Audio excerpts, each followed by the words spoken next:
Bien, buenas tardes, bienvenidos de nuevo aquí al grupo de estudio del libro El alma, la cualidad de la vida. Estamos en la sesión 138 y hoy es martes 8 de junio del 2021. Esta imagen aparece en todas las presentaciones de este curso porque es un símbolo claro del cuerpo causal, el vehículo de expresión del alma, y que en la cuarta iniciación se abre para recibir el fuego de la iniciación, se abre plenamente. Aquí tenemos los múltiples nombres de la conciencia. Hacemos una rápida ojeada y, como ya sabéis, cada 10 o 12 diapositivas existe una dedicada a preguntas, aportaciones, reflexiones, comentarios, lo que queráis. Por lo tanto, será el momento idóneo de formular cuestiones. En esta diapositiva finalizamos la sesión número 137. Dice así: existen en el mundo muchas personas que han recibido la primera iniciación en una vida anterior. La primera iniciación es la del nacimiento de la conciencia crística, es el mito de Virgo. Dice: en algún periodo del actual ciclo de vida que repite y recapitula los acontecimientos de su progreso anterior. Llegan nuevamente a la etapa de realización que habían alcanzado anteriormente.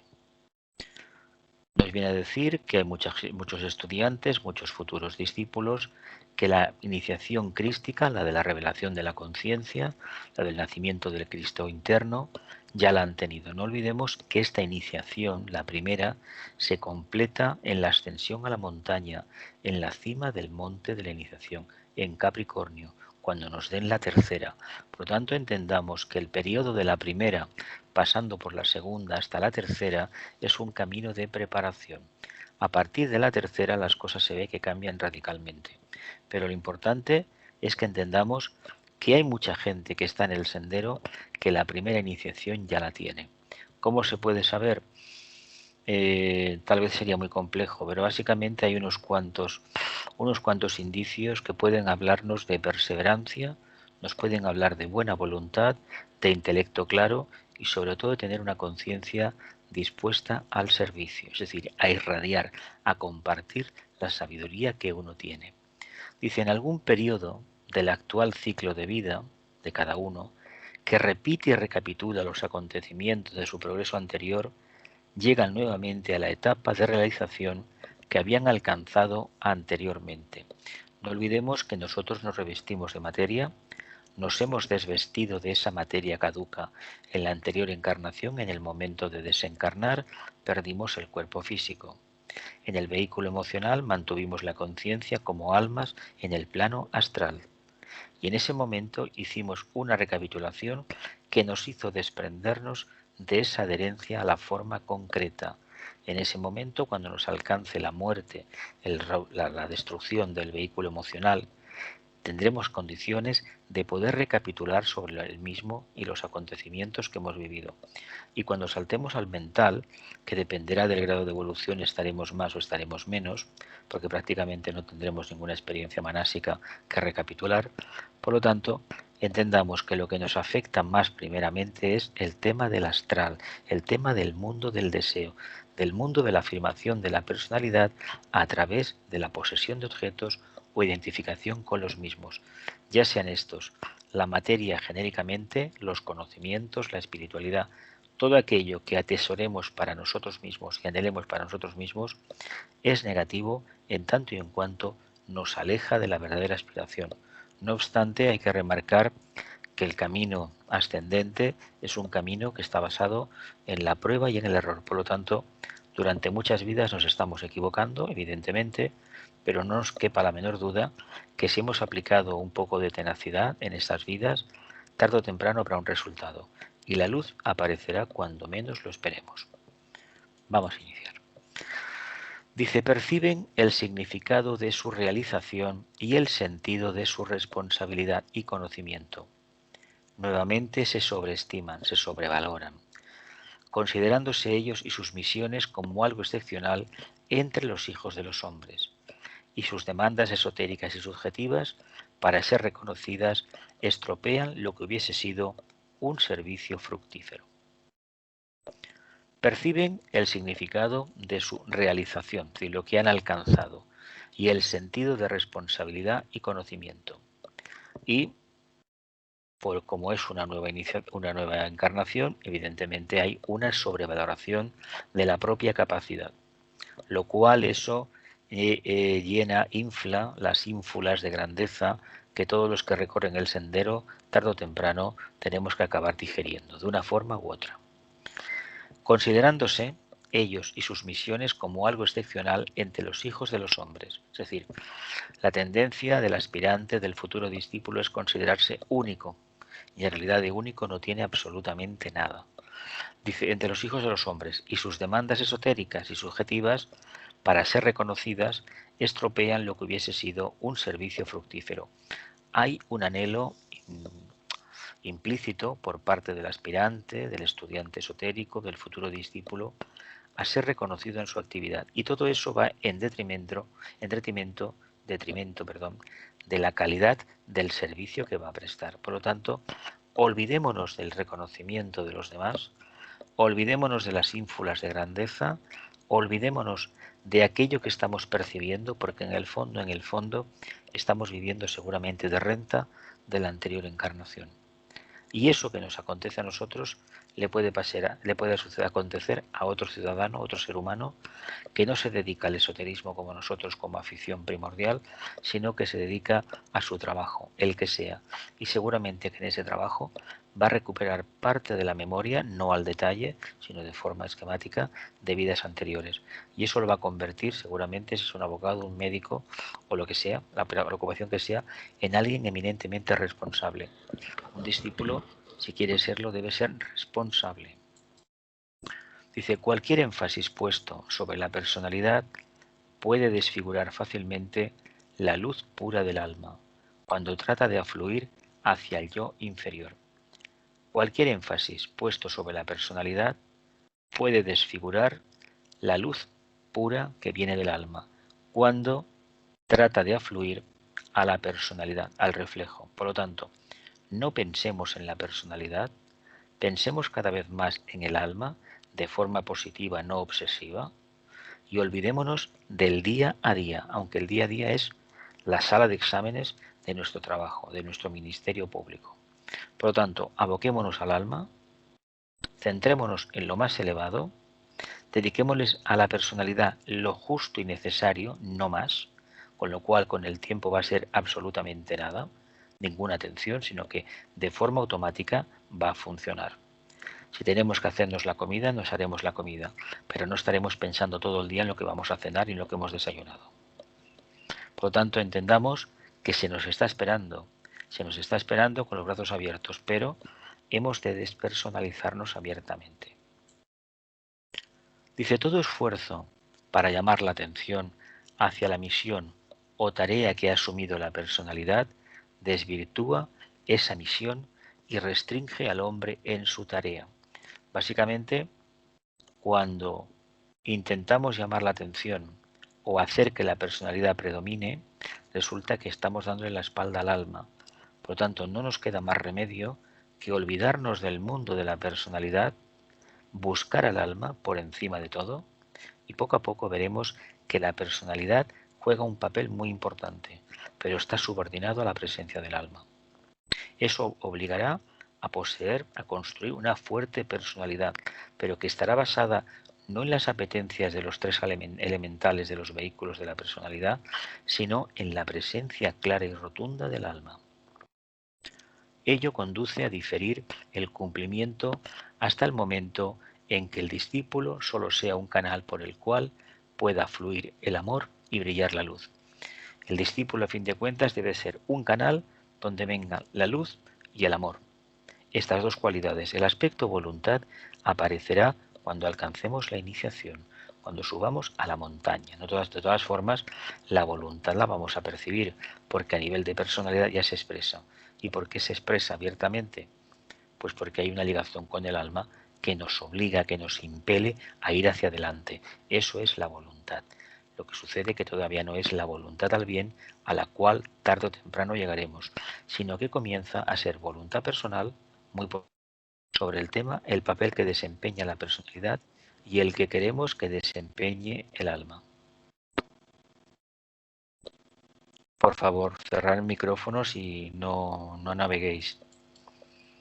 Dice, esta afluencia y brillo deben ser acontecimientos espontáneos y carecer de toda alusión propia. Esta afluencia y brillo deben ser acontecimientos espontáneos y carecer de toda alusión propia. Debe existir en el servicio espontaneidad y al mismo tiempo no debe estar relacionado con nosotros mismos. Fijaos esta flor. Esta flor, no recuerdo el nombre, son muy comunes últimamente. Un ejemplo claro de lo que tenemos este color verde amarillo precioso y tenemos alrededor unos pétalos ni más ni menos de color violeta. ¿Y dentro de qué? Pues del color que domina la naturaleza, el verde, el tercer rayo. Si pudiéramos entender un poquito lo que esto quiere decir, es que nosotros podemos destacar dentro de la inmensidad, si queréis, pero que tengamos en cuenta que no nos lo debemos creer para nada, que nuestra obligación es irradiar, pero no para nosotros, para el grupo.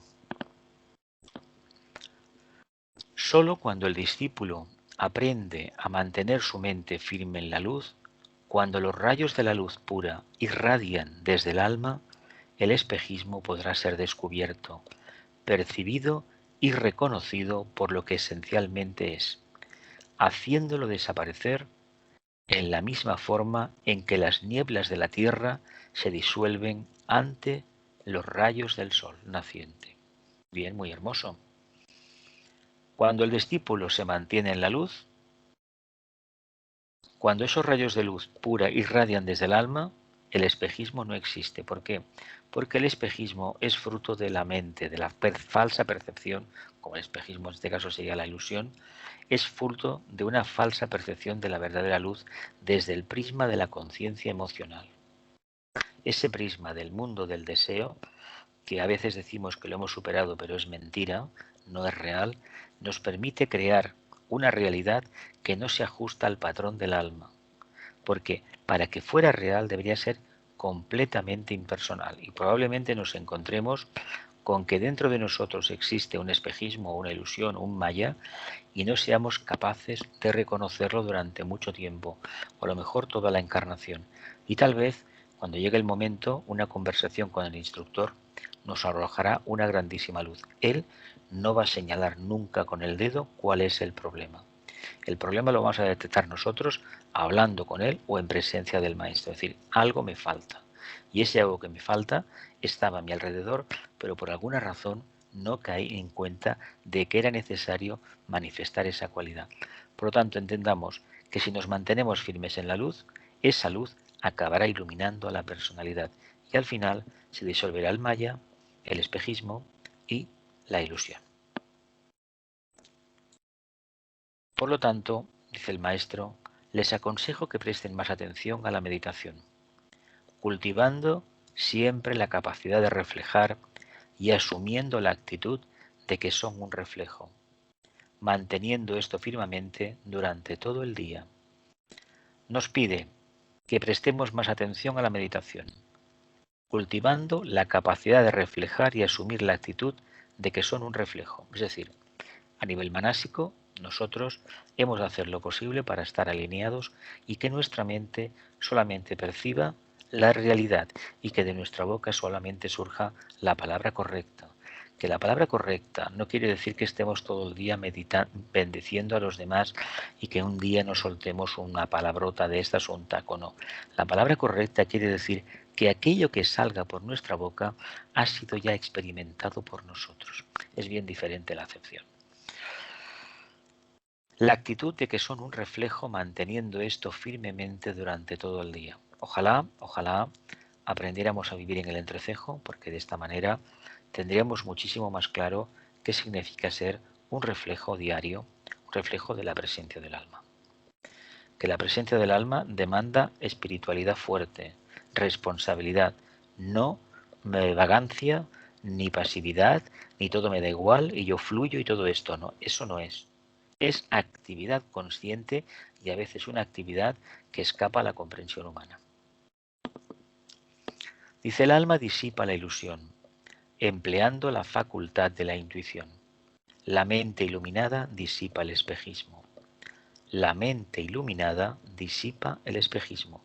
Como el espejismo, como decíamos antes, es precisamente el problema primero del vehículo emocional que nos hace creer que es el famoso Marte, nos hace creer, señor del plexo solar, nos hace creer que es el alma, que es el sol, es el destino que tenemos que asumir, resulta que nos presenta un panorama que no se ajusta a la realidad.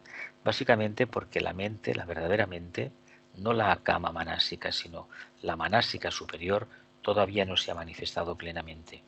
Cuando esta mente empieza a controlar, y acabará controlando la personalidad, que para eso está, ese espejismo, el propio del vehículo emocional, desaparecerá. Pero el espejismo propio de la mente, la ilusión, se va a disipar el día que se sustituya vía meditación, vía reflexión, la captación indirecta de la verdad, el día que la ciencia de impresión empieza a hacer efecto en nosotros. Ese día, el alma se comunicará vía intuición, a través de un símbolo, de una imagen, de un sonido, depende del desarrollo y bagaje cultural de cada estudiante. Dice, los vehículos a través de los cuales el alma busca experiencia y expresión están normalmente y naturalmente sujetos a los espejismos mundiales y al espejismo y a la ilusión de la humanidad.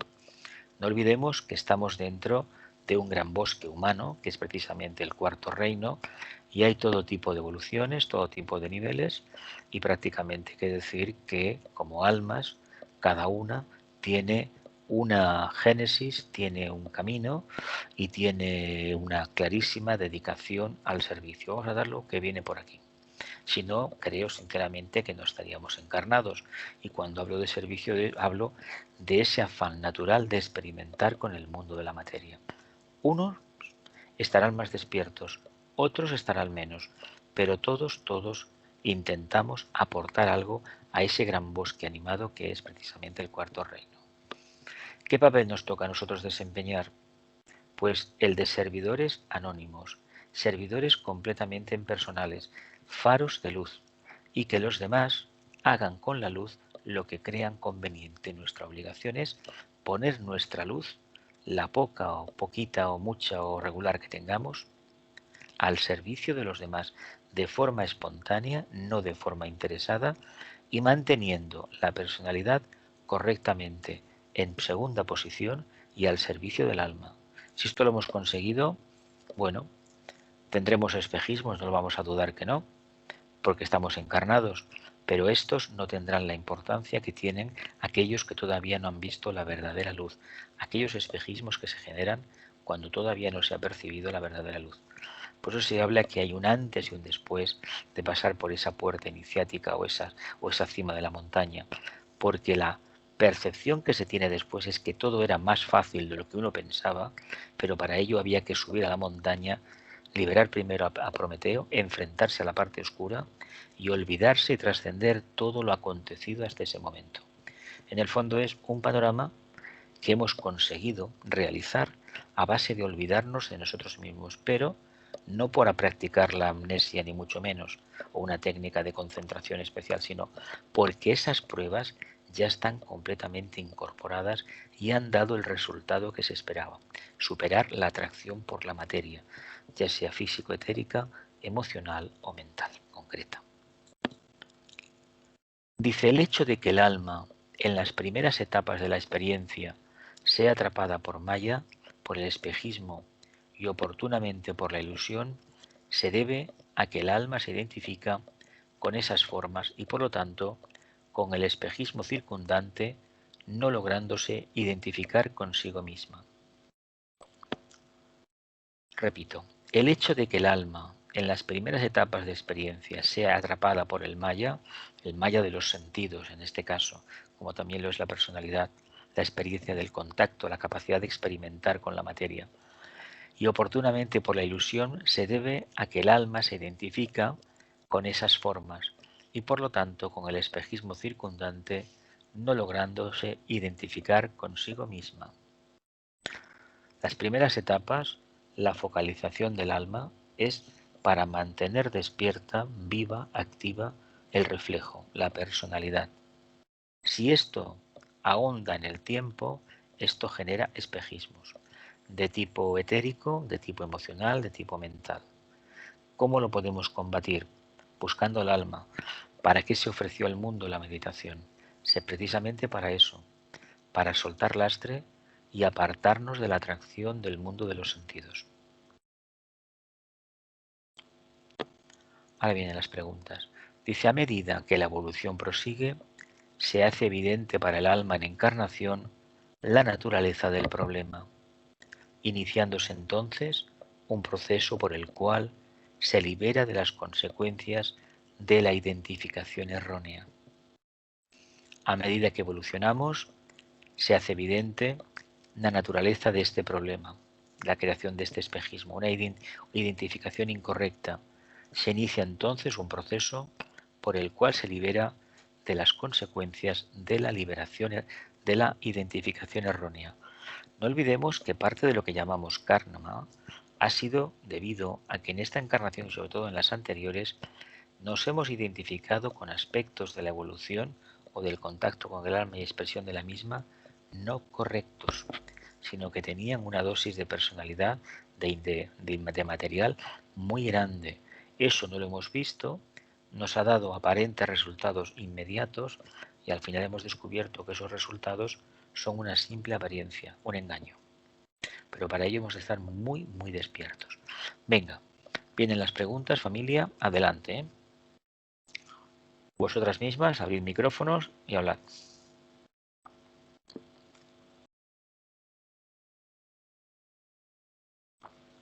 ¿Nadie habla?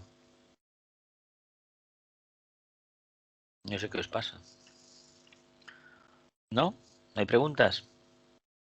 Bueno, mira, preguntas. A ver, esto de la, o sea, la mente firme en la luz, ¿no? Entonces la mente firme en la luz se puede, bueno, la firme mente en la luz supongo que comienza de verdad en la tercera iniciación, ¿no? Pero para que nosotros lo podamos entender, es eso que dice que somos un reflejo y tenemos que asumir que es un reflejo, que en el fondo es una desidentificación de la forma, ¿no, Jesús? Sí, es que, a ver, cuando se habla de la despersonalización, de la impersonalidad, del desapego, a ver, se está diciendo con diferentes palabras lo mismo. El objetivo es que uno no dedique más que lo imprescindible al análisis y es decir, al conocimiento de su propia personalidad. Ya sabemos que tenemos necesidades clarísimas, ¿no? Como la alimentación, el descanso. Pues no hay que estar dándole vueltas al tema de lo que voy a comer y dónde voy a dormir hoy. Eso no hay que darle ninguna. Eso ya está bajo el umbral de la conciencia. El problema es que hay infinidad de reacciones en el día a día que deberían de estar ya sobre el nivel, bajo el nivel de la conciencia, es decir, automáticas, y todavía no lo hemos conseguido que así sea. Perdemos tiempo en cosas que no tienen sentido. Por tanto, si se nos ha pedido manifestar el alma, busquemos ese momento interno de meditación y hagamos lo posible porque la meditación dure toda la conciencia de vigilia, es decir, las horas que sean. ¿Cómo lo vamos a conseguir? Estando atentos. Si estamos trabajando en lo que sea, vamos por la calle o estamos en casa preparando la comida, la limpieza, estemos en lo que estamos haciendo. Y cuando digo estemos atentos, quiere decir que ahí está todo el potencial del alma, lo demás ya vendrá. Si estamos estudiando, estamos estudiando. Si estamos dejando la mente no en silencio, sino reflexionando sobre una cuestión, respetemos los intervalos de silencio que debe de haber en el uso del pensamiento y veremos cómo poco a poco va cayendo esa sabiduría que anhelamos, esa intuición. ¿Algo más? Venga, familia.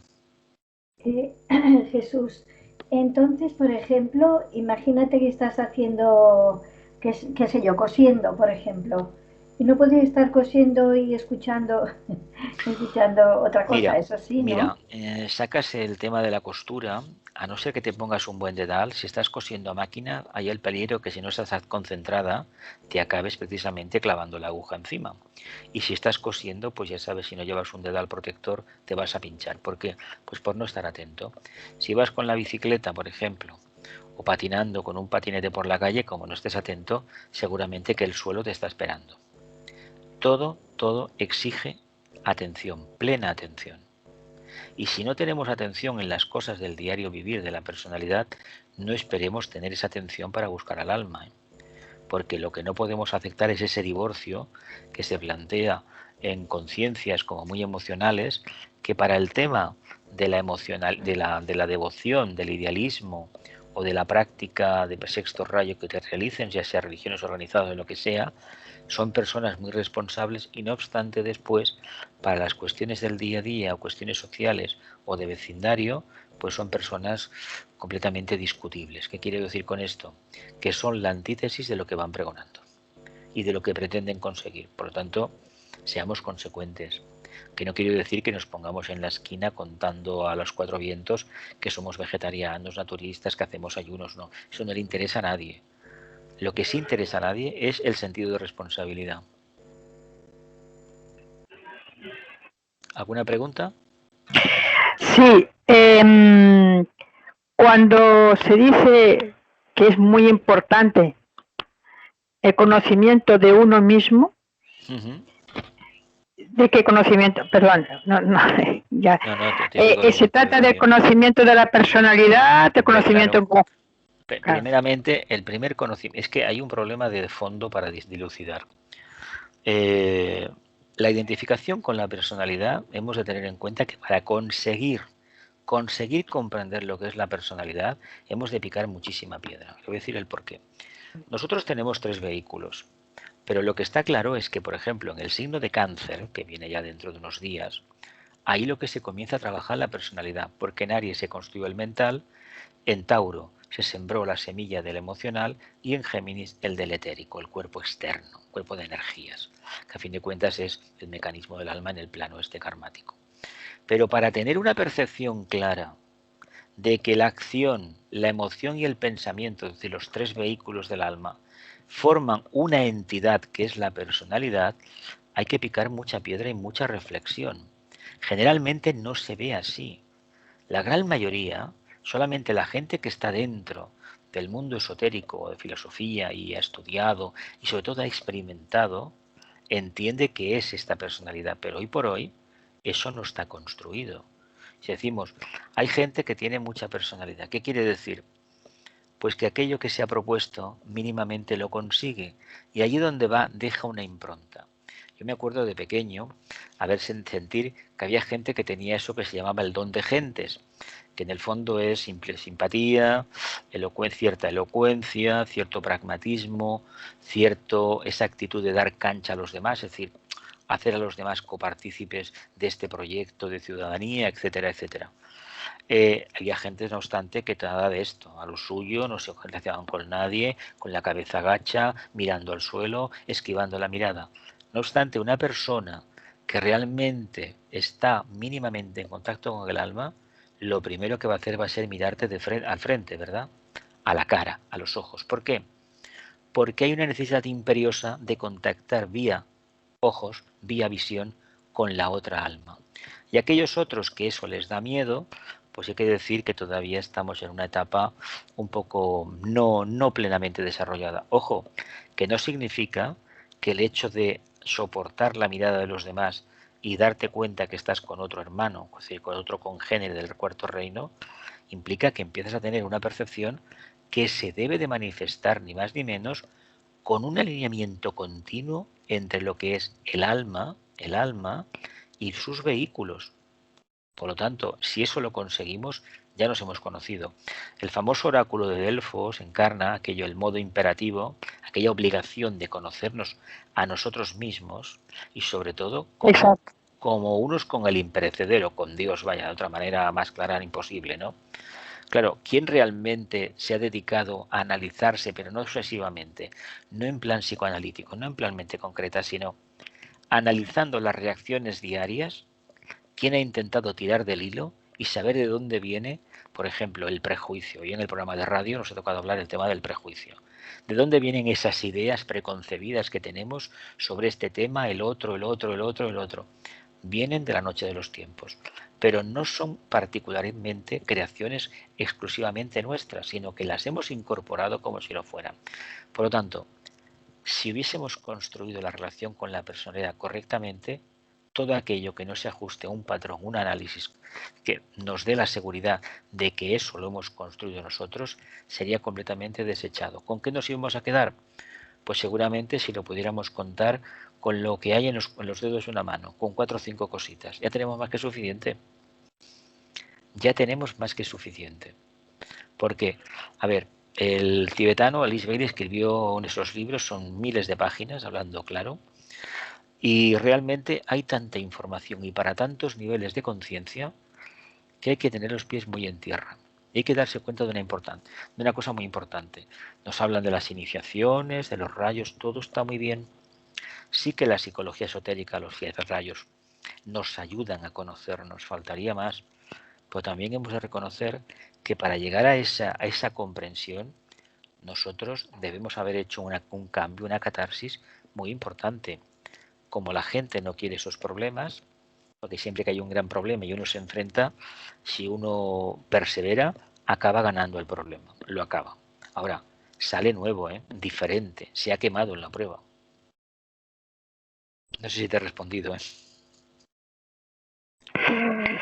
Sí, era una aclaración, porque claro, como hablamos de la despersonalización que del alma y que el desapego y todo esto, y dices, bueno, pues, perdón, de la personalidad, entonces, claro, para ajustar un poco, digo, bueno, pues cuando la importancia que tiene conocerse a sí mismo, pues es de la personalidad, es conocer esa personalidad. Hay un matiz, ya que lo tomas, que lo dices, es muy importante remarcarlo. Mira, yo recuerdo que, bueno, vengo de un mundillo, de una familia que era católica y toda la historia. Y claro, una familia que por experiencias de los tiempos que hemos vivido en España hace 100 años, pues bueno, pues tuvieron sus bajas y tuvieron sus historias y aquello que te enseñan a no levantar la voz, a decir que sí a todo, a ser una persona calladita y de esta manera pues el Cristo interno ese o el niño Jesús se va a apoderar de tu alma y vas a ser una persona escogida por el cielo, ¿no? A mí esto de pequeño me lo explicaron. Luego descubrí que eso no era así, ni mucho menos. Y te voy a decir el por qué. No olvidemos que la psicología humana responde a una línea de energías que emanan de la mónada, del alma, que están presentes en la civilización, en el planeta, en el sistema solar. Por lo tanto, hay hermanos en el sendero que tienen en el rayo de voluntad, el primer rayo, a uno de sus bastiones más apreciados. Claro, la gente que tiene capacidad de organizar, que es emprendedora, que tiene capacidad de dirigir, tiene un rayo impar, tiene un primero que está ahí. Luego veremos si ese primer rayo va acompañado de una inteligencia clara o no va acompañado de una inteligencia clara. Pero es muy importante que en momentos claves aparezca alguien que esté dispuesto a dejarse la piel. ¿Que luego le critican? Sí, pero ese problema se solucionó. Y seguramente que todos tenemos infinidad de ejemplos que nos han acontecido a nosotros y a nuestro alrededor. ¿Qué sucede con las conciencias que todavía tienen la piel muy fina? Que son hipersensibles a los comentarios de los demás. No comentarios despectivos, sino de opiniones diferentes, me refiero. Que hasta que no endurezcan su piel y aceptando a los demás, nada más, uno endurece la piel aceptando las opiniones de los demás. Que podrán estar erradas o no, actuemos como almas y el tiempo dirá quién tenía la razón. No vale la pena convencer a alguien que no tiene ganas de ser convencido. Y sobre todo se nos dice que miremos muy bien con quién estamos departiendo en cada momento, porque así estaremos en condiciones de saber hasta qué punto podemos hablar de aquello que creemos nosotros que es el camino más correcto para el alma. ¿Alguna pregunta más, familia? ¿No? ¿Sí? ¿Gloria?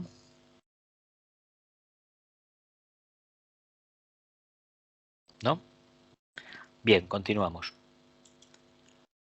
Cada alma encarnada que logra liberar su conciencia del mundo de la ilusión y del espejismo sirve definidamente a la raza y ayuda a liberar a la humanidad de esta antigua y potente esclavitud.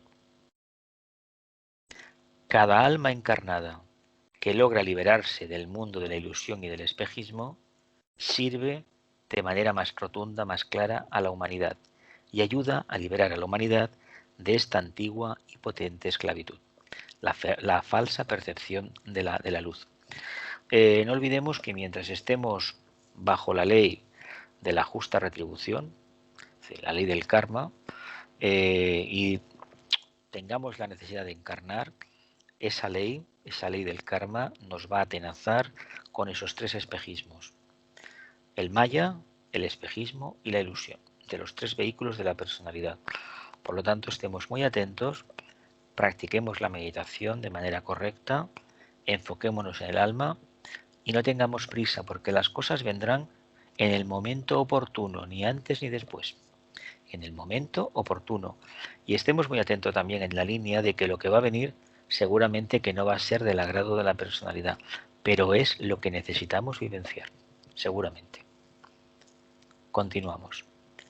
Dice: la única luz que puede disipar las brumas del espejismo y evitar sus malos efectos en la vida es la del alma, que como haz de luz pura y disipadora posee la curiosa y singular cualidad de revelar, disipar e inmediatamente iluminar. La única luz que puede disolver las brumas del espejismo y evitar sus consecuencias negativas es la luz del alma. Lo que sucede es que este título, este nombre, luz del alma, se aplica hoy por extensión a todo aquello que tiene cierto aire hermético o metafísico. Incluso a veces cuestiones del mundo emocional que se les aplica al tema del alma. Y no es exactamente así, pero bueno, estamos aprendiendo. La luz del alma tiene pues la capacidad de revelar, la cualidad de revelar, disipar e iluminar. Escojamos esta capacidad que tiene el alma de regenerar y seguramente nos daremos cuenta que allí donde nos ha colocado el destino, imaginemos que es esta planta que está encima de la mesa, tal vez aquí podemos irradiar mucho más de lo que creemos. Aprendamos del reino vegetal, aprendamos mucho del reino vegetal, porque el reino vegetal se abre al sol, se abre al alma. Hagamos un símil. Abrámonos nosotros como personalidades a la presencia del alma.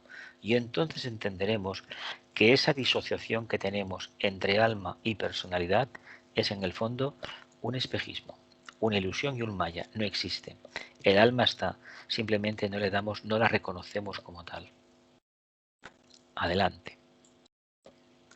Dice: la revelación concedida, diferente a la de la intuición, revela aquello que el espejismo vela y oculta, siendo una revelación peculiar del plano astral condicionada por sus leyes. La revelación concedida, diferente a la de la intuición, que es la que supera la ilusión, revela aquello que el espejismo vela y oculta. La falsa percepción acuosa emocional de la realidad, esta revelación lo saca. La intuición revela otra cosa, siendo una revelación peculiar del plano astral condicionada por sus leyes. Revelación peculiar del plano astral condicionada por sus leyes. Vamos a ver qué dice más. Dice: el problema de la ilusión, el espejismo mental, reside en el hecho de que es una actividad del alma y el resultado del aspecto mental de todas las almas en manifestación.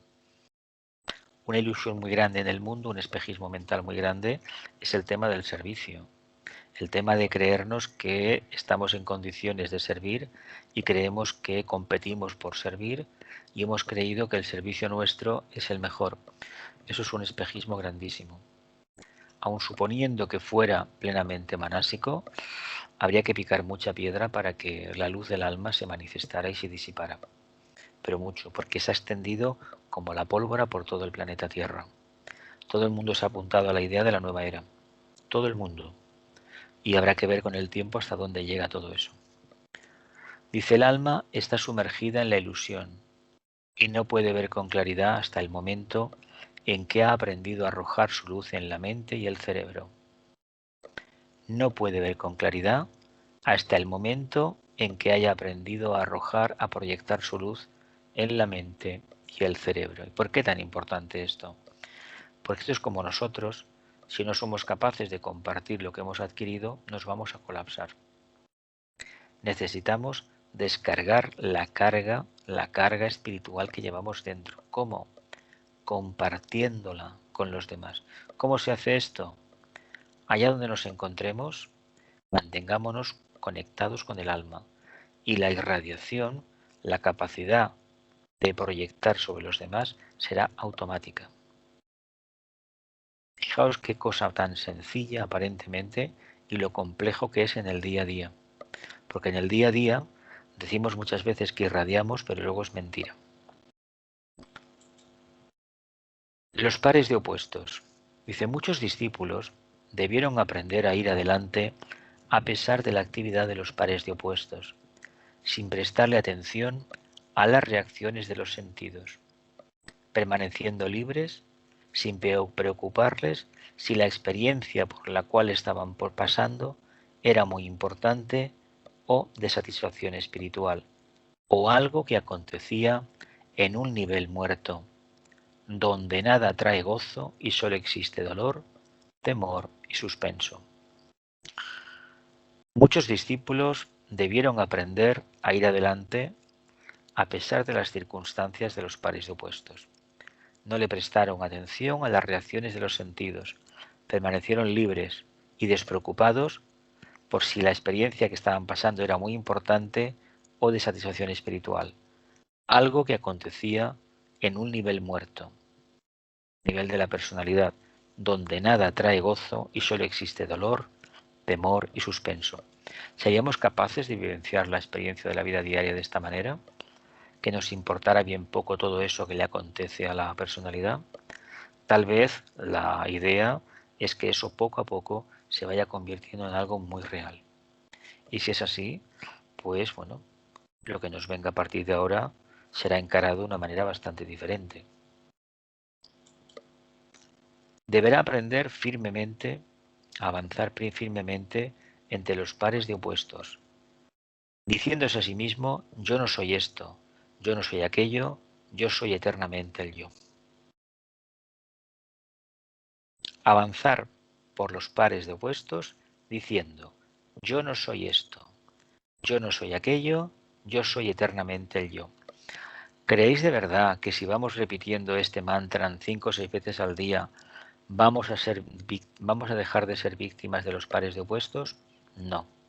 Se trata de que recordemos que en las circunstancias diarias donde se manifiesta la complejidad de los pares de opuestos, hemos de actuar como si yo no fuera lo que estoy viendo y lo que estoy vivenciando, ni aquello ni lo otro, sino que yo soy eternamente yo. Yo como alma me manifiesto. Y todo esto que hay alrededor es circunstancial a la manifestación esplendente del alma. Dice, la constitución del ego o alma es el factor de mayor importancia para el maestro.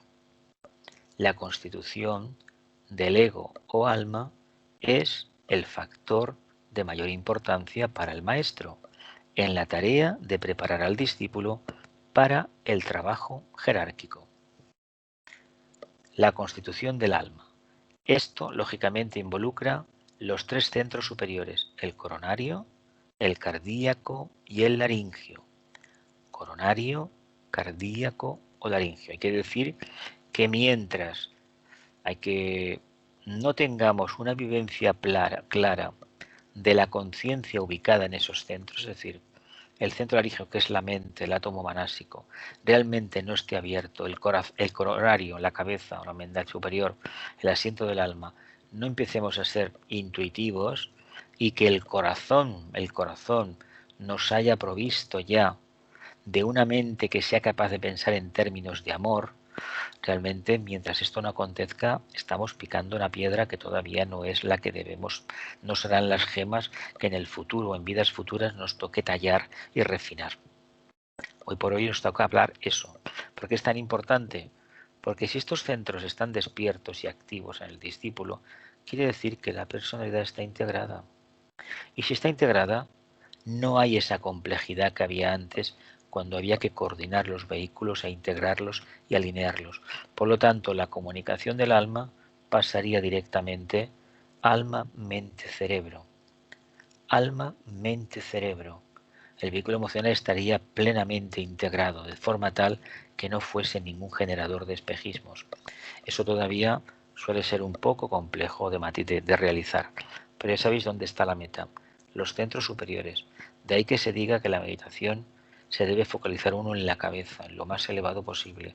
Y en el día a día, si pudiéramos vivenciar todo desde el entrecejo, mejor que mejor. Dice el maestro, se preocupa de lo que se denomina loto egoico. Esa imagen que hemos visto al principio, el nenúfar, dice olvidándolo a menudo el discípulo. El alma se preocupa de su propia vida, los detalles de la vida de la personalidad, su expresión inadecuada o sombra en los tres mundos, no hacen impacto alguno sobre la conciencia del alma. El maestro se preocupa de lo que se denomina el loto egoico, el cuerpo causal, olvidándolo a menudo el discípulo. Nosotros no nos preocupamos para eso, para nada. Dice, el alma se preocupa de su propia vida. Los detalles de la vida de la personalidad, su expresión inadecuada o sombra en los tres mundos, no hacen impacto alguno sobre la conciencia del alma. Esto no deberíamos olvidarlo. Hay una regla que dice clarísimamente, lo que acontece a la personalidad queda reducido al plano de la personalidad. Lo que acontece al alma queda reducido al plano del alma. Ahora bien, ojo con lo que hacemos en el plano, o por ejemplo, otra expresión, lo que el discípulo hace en el mundo de la personalidad, en el mundo de la manifestación karmática, es una cosa, y la vida del ashram es otra. Vale, sí, en principio decimos abiertamente que sí, pero hay un pero, y este pero quiere decir que lo que se ha de buscar es concordancia entre lo que como almas percibimos e irradiamos y lo que desarrollamos a nivel de personalidad. Eso es muy importante, pero no lo vamos a conseguir a la primera de cambio. Vemos la imagen esta de la derecha, está en una montaña, seguramente que en invierno, por las piedras que hay, está cubierta de hielos, y fijaos para alcanzar esa cruz, el trabajo que tenemos que nosotros que llegar. Ascender y encima ascender arriba de todo. ¿Para qué? Pues para que los rayos de luz que están tan bien perfilados ahí en la fotografía nos puedan hacer mella, impacto precisamente en la personalidad que está a los pies de esa cruz. Continuamos. Dice, a medida que aumenta la violencia en la vida de la personalidad, es decir, la tensión espiritual, la violencia, el alma, que así ha sido acrecentadamente la receptora de lo mejor que ofrece la aspiración de la personalidad y que lentamente estuvo dirigiendo su atención hacia la mente de la personalidad, también se hace consciente de un factor que se opone a la verdadera expresión del alma en la periferia externa de la vida. A medida que aumenta la violencia en la vida de la personalidad, entendida esta como tensión espiritual, el alma, que ha sido acrecentadamente la receptora de lo mejor que ofrece la aspiración de la personalidad, los mejores pensamientos, aspiraciones, eso forma el contenido del cuerpo causal, del alma. Lentamente estuvo dirigiendo su atención hacia la mente de la personalidad, hacia su reflejo. Y también se hace consciente de un factor que se opone a la verdadera expresión del alma en la periferia externa de la vida. ¿Qué será? La dualidad, el morador del umbral, ¿qué será? El no yo, a ver qué dice el tibetano. Dice entonces, comienza la lucha de los pares de opuestos, la lucha del alma y de la personalidad, del ángel de la presencia y del morador del umbral, ¿no? Y aquí tenemos un campo magnífico y al fondo hay unas montañas nevadas, sinónimo, una cordillera, ahí está, adelante, podemos ir por este campo de flores y al final tenemos la experiencia. Este punto debe recordarse, el conflicto entre una y otra. El conflicto culmina antes de las tres primeras iniciaciones, al enfrentarse los dos oponentes, el morador en el umbral, el de la iniciación, hermanos míos, y el ángel de la presencia se enfrentaron. El morador en el umbral, el que corresponda a cada iniciación. Y el ángel de la presencia, el morador y el ángel de la presencia. El ángel de la presencia es el alma y el morador en el umbral es la personalidad. El umbral, ¿por qué? Porque todavía no ha podido pasar la puerta. Ahora vienen las preguntas. Venga, más preguntas, familia. Va, adelante.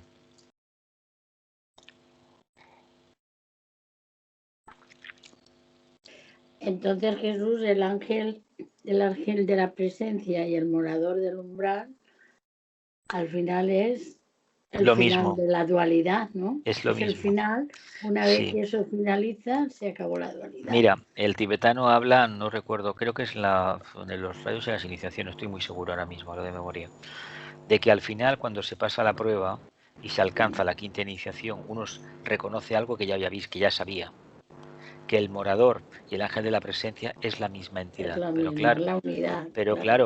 pero para conseguir eso hay que alcanzar una quinta iniciación. Para conseguirlo, mediante la experimentación. No vale la pena de boquilla ni de libro, eso no vale. Experimentándolo personalmente. O sea que después de que sucede lo de la cuarta, todavía hay un periodo, Hay digamos, de integración, ¿no? Básicamente lo que hay que hacer es olvidarse, y se integra en la quinta todo lo que el remanente o algo así del ángel solar, de esa característica del ángel solar, y sobre todo, vamos a decirlo en lenguaje humano, uno se olvida de que fue humano. Esa quinta vendría a ser, ni más ni menos, olvidarte de que has formado parte del cuarto reino. Vale, hay un micrófono abierto que hace ruido. ¿Más preguntas, familia? Sí, Jesús, quería preguntarte eso que hemos leído antes, que el alma sumergida en la ilusión y no puede ver con claridad. Entonces, también has dicho que hay muchas almas que ya tienen la primera iniciación. Mi pregunta es, cuando está sumergida en la ilusión y no puede ver la claridad, ¿ya tienen la iniciación primera? O sea, nacimiento del Cristo, o todavía no. A ver. El hecho de que hayamos alcanzado la primera iniciación en una vida pasada se puede reflejar a nivel de personalidad como un destacado nivel de sentido de responsabilidad, pero no quiere decir ni muchísimo menos que estén en condiciones de haber superado el tema de la ilusión. La ilusión viene para aquellas conciencias que son básicamente manásicas, mentales. A fin de cuentas, la ilusión es una falsa percepción de la luz mediante la mente. Si no hay una aportación de intuición de lo más abstracto, realmente la ilusión no se desmonta. Así como se desmonta el espejismo a través de la mente, de la concepción, de la visión mental, la ilusión se va a desmontar desde el punto de vista del alma, desde la parte intuitiva, que dependerá del grado de evolución y de la forma en que se manifiesten. No toquemos las palabras del tibetano como sentencias y dogmas de fe. Esto no, eso es una percepción que corresponde más bien al área de Piscis. Acuario no. En esoterismo las verdades no son dogmáticas, ¿eh?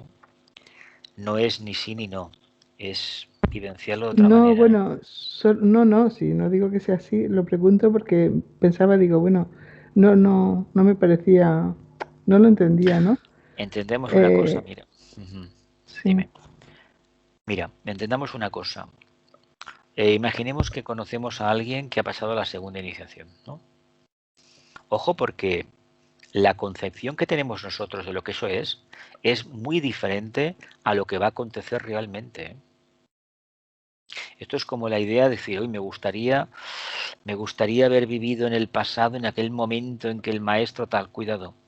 Estos maestros de que nos habla la literatura teosófica, que fueron personajes del pasado, cada uno era hijo de su tiempo, ¿eh? Por lo tanto, esa idea de que con el Buda íbamos a empatizar, con el Cristo empatizar, con la conciencia que tenemos del siglo XXI, olvidémonos de todo eso, ¿eh? No va por ahí. En todo caso, empatizaríamos a nivel interno, que es muy distinto, ¿eh? No olvidemos que de lo que se trata de ventilar es el aspecto interno, no el externo. Sí, tienes razón. Estamos tratando del aspecto interno. Aspecto interno. El aspecto externo es circunstancial, por eso hay espejismos, porque es el proceso de revelación. Para responder realmente al alma, recordemos que para llegar a esta conclusión, a esta lucha entre las pares de puesto, entre lo que es la luz y lo que es la oscuridad, que la oscuridad no es lo que la gente piensa, ese pozo que está ahí lleno de monstruos, no, es uno mismo, con sus pensamientos, sus deseos y sus acciones. No es otra cosa. Es decir, yo recuerdo los primeros textos que leí, bueno, eran aterradores. Bueno, cada uno puede escenificar la visión como le venga en gana. Pero de todas maneras, no olvidemos una cosa. Hay ciertas películas de Hollywood que reflejan muy bien lo que es el morador del umbral a nivel emocional, de segunda iniciación. Esa hidra que está ahí, bueno, hay preguntas, hay una muy importante de hace bastantes años que ha tenido una secuela enorme, pero la primera, si tienes una mínima base esotérica, te das cuenta lo que es el plexo solar, en aquel bicho que estaba allí metido. No digo nombre más, creo que todos lo habéis visto en la película. Por lo tanto, entendamos que para enfrentarse a eso, uno tiene que tener la mente preparada y sobre todo estar por encima del mundo emocional, porque si no, esa entidad te fagocita. Se trata de que para ser conscientes de que has de pasar la prueba de las aguas, uno ya tiene una conciencia manásica manifestada, es decir, que como alma se manifiesta a través de la mente. Y más adelante, para subir a la montaña, la mente concreta no vale.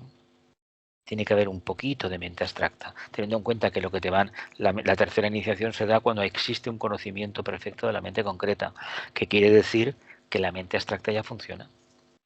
Y la cuarta se dará cuando exista un pleno conocimiento de la mente abstracta, que es el átomo manásico permanente, lo más inferior de la mónada, de la chispa, de lo que somos en realidad. Fijaos lo complejo. Y la quinta, cuando se domine al plano búdico, subplano del físico cósmico, por supuesto. Fijaos lo complejo que es todo esto. ¿Más preguntas, familia? Sí. ¿Más preguntas? Sí, que yo quería comentar Adelante. que cuando has dicho esto de que si predomina la personalidad le damos la espalda al alma, realmente una parte inmensa de la humanidad está en esta fase. Vive de espaldas a la luz. Con el culto que hay a la imagen, al cuerpo, el miedo que hay al paso inexorable del tiempo, ¿no? Sí, eso es una de las cuestiones que deberíamos... A ver, nosotros tenemos una percepción de la antigüedad, sobre todo de la antigua Grecia, que nos creemos que lo que nos han contado, incluso lo que nos han contado los libros orientales, de una sociedad, no diré utópica, una sociedad que hubo, sí que existió, pero era una de las primeras humanidades, aquellas que estuvo encarnada la jerarquía en el plano físico. Entonces lo que nos han quedado son esos bastiones de esos personajes que a través de su experiencia, de su saber, nos han aportado una reflexión, una serie de acontecimientos que se precipitan en nuestras vidas como unos grandísimos ideales. Pero no olvidemos que eso no deja de ser un discurso muy edulcorado, no deja de ser como una metáfora, un punto de reflexión, pero que eso no fue real, tal y como nosotros lo percibimos hoy en día. Esos arquetipos de los que nos habla Platón son ideas que venían de los sabios de la antigüedad, evidentemente él fue uno de ellos, pero que en el fondo nos hablan del viaje del alma a través del mundo de la materia, ni más ni menos. Cuando nos habla del mito de la caverna, que tantas veces se comenta, nos habla de una característica del alma humana de vivir de espaldas a la verdadera realidad, a la verdadera luz. Llámale maya, llámale espejismo, llámale ilusión. ¿Cuántos miles de millones de seres humanos hoy en día no viven dentro de la caverna? No la del corazón, no, la del plexo solar. ¿Cuántos? La gran mayoría. El tibetano dijo que el 85% de los humanos en los años 20, el siglo pasado 30, vivía por debajo del diafragma, del umbral de la conciencia. ¿Qué quiere decir esto? Que solamente el 15% tiene una mente organizada. En aquel momento vamos a ampliarlo ahora al 20%. Pues fijaos el problema que hay. Incluso no sé en qué libro, creo que es, me parece que es las aportaciones de Torcón Saradiarán, creo que es, hablaba de que 1 entre 1.000 millones, era sensible, percibía los 3 vehículos de la mónada. Un iniciado, vaya. Eso equivale a una tercera, cuarta iniciación. Vamos a decir. A ver, yo un día os dije que si supuestamente fuéramos 7.000 millones, os dije, habría 700 millones que más o menos en el movimiento de buena voluntad se quieren acercar, habría 70 millones que más o menos lo tuvieran más claro, habría 7 millones que ya estarían follando el sendero, habría 700.000 que tendrían preparándose para alguna iniciación. De esos 700.000, 70.000 estarían ya plenamente decididos a enfrentarse a lo mejor a las pruebas de las aguas, la segunda. Y os dije que habría 7.000 que estarían ya cada vez más adentrados en el tema, y al final concluía que habría 7 que se estarían preparando de la cuarta a la quinta. 7. Imaginaos. Es decir, es complicado, es difícil, pero eso no quiere decir que no debamos hacerlo, sino que cada día hay que esforzarse más. La ventaja de la enseñanza del tibetano es que no te dice que las cosas son fáciles, te dice que te esfuerces, que reflexiones, que no des nada por hecho. A mí eso me merece más confianza que no que me digan que todo es muy fácil y muy bonito y vendrá Cristo volando y no sé qué más. A mí esto no estoy en esa línea. ¿Algo más, familia?